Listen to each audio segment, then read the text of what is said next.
Hey there! Welcome back to Kids Gardening with Liz. This week I'm here at Rosemead High School and we're going to talk about Earth Day today. As you heard in the great words of Joni Mitchell in the beginning of this video, Earth Day is all about celebrating our Earth and how we can rebuild our natural ecosystems. So in the environmental community, we've moved on from using the word sustainable to using the word regenerative.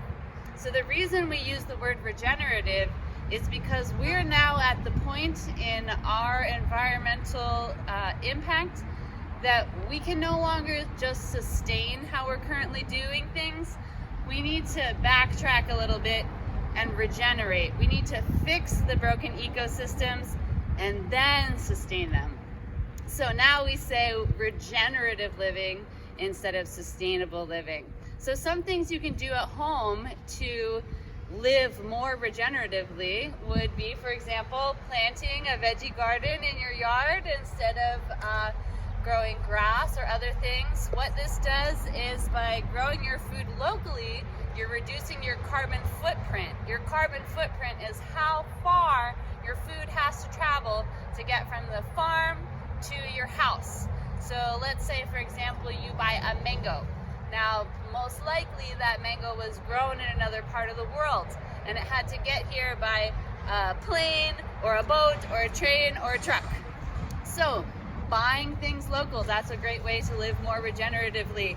Reusing old clothes. A lot of my clothes have holes in them and I just sew them up and I keep using them. That's a good way to be regenerative. Also buying anything secondhand, cars, clothes, furniture.